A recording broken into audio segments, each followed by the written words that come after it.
নমস্কার বন্ধুরা, বাঙালি গৃহকথা চ্যানেলে সকলকে স্বাগত। আজকে গণেশ চতুর্থীর শুভেচ্ছা রইল আমার সকল বন্ধুদের। গণেশ ঠাকুরের প্রিয় মিষ্টি মোদক তোমাদের সঙ্গে রেসিপিটি শেয়ার করব। কিছুটা ড্রাই ফ্রুটস নিয়েছি, আমন্ড, কাজু, কিশমিশ কুচি করে নিয়েছি। যদি না ড্রাই ফ্রুটস ঘরেতে থাকে তোমাদের, শুধু কিশমিশ থাকলেও রেসিপিটি বানানো হয়ে যাবে। অল্প কিছু উপকরণ দিয়ে এই রেসিপিটি বানানো হয়ে যাবে। কড়াই গরম হয়ে গেলে 2 চামচ ঘি দিয়েছি, 1 কাপ চালের গুঁড়ি দিয়েছি, গোবিন্দভোগ চালের গুঁড়ি। চালের গুঁড়ি দেওয়ার পরে একটু দলা পাকিয়ে যাবে ঘিয়ের সাথে, কিন্তু যখন ভাজা হয়ে যাবে দলা পাকানো আর থাকবে না। ফ্লেভারের জন্য এলাচ গুঁড়ো দিলাম। এলাচ গুঁড়ো দিয়ে আরও কিছুক্ষণ ভেজে নিয়ে ড্রাই ফ্রুটসগুলো দিয়ে দিলাম। ড্রাই ফ্রুটস দিয়ে আরও কিছুক্ষণ ভেজে নেব চালের গুঁড়িটা। গ্যাসের ফ্লেম লো টু মিডিয়ামে দিয়ে চালের গুঁড়িটা ভেজে নিতে হবে। এইভাবে চালের গুঁড়ি প্রায় ভাজা হয়ে গেছে, আমি নামিয়ে নেব একটা পাত্রে। ওই কড়াইটা পরিষ্কার করে আবার 1 কাপ পরিমাণ আমুল গুঁড়ো দুধ দিলাম, আর 500 লিকুইড দুধ জাল করে রেখেছিলাম ওর সঙ্গে দিয়ে এইভাবে হালকা আঁচে জাল করে নিতে হবে। এইভাবে ঘন ঘন খুন্তি দিয়ে নাড়তে হবে যাতে না দুধটা নিচে বসে যায়। কেশর দিলাম কালারের জন্য। এইভাবে ঘন করে জাল করে নিতে হবে। আমি এখানে 1 কাপ চিনি ব্যবহার করলাম। চিনির পরিবর্তে তোমরা গুড় ব্যবহার করতে পারো। এইভাবে চিনিটা মিশে যাওয়া পর্যন্ত আরও কিছুক্ষণ অপেক্ষা করলাম।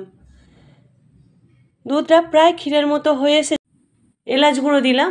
এলাচ গুঁড়ো দিয়ে একটু নাড়াচাড়া করে নিয়ে ভেজে রাখা ড্রাই ফ্রুটসের সাথে চালের গুঁড়িটা দিয়ে দিলাম।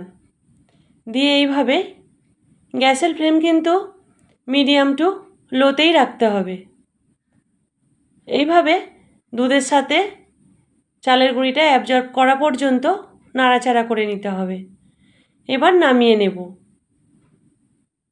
আঠালো ভাব এসে গেলে নামিয়ে নেব। আমি একটি থালাতে ঘি দিলাম, ঘি মিশিয়ে নামিয়ে নেব। এটা হাত দিয়েই ব্যাটারটা তৈরি করতে হবে, ডোটা ভালো করে যাতে মসৃণ হয়। এইভাবে গরম থাকতে থাকতে হালকা ঠান্ডা করে নিয়ে গরম অবস্থাতেই ডোটা ভালো করে করতে হবে। ডোটা এইভাবে খুব সুন্দর করে নিলাম। উপর থেকে একটু ঘি লাগিয়ে দিলাম। কোনো মণ্ড ছাড়াই আমি হাত দিয়েই এই মোদকটা বানাবো। এইভাবে হাতে ঘি লাগিয়ে নিয়ে মোদকটা বানিয়ে নিতে হবে। হাত দিয়ে কত সুন্দর হচ্ছে তোমরা বুঝতে পারছো। আরও একটা দেখিয়ে দিলাম।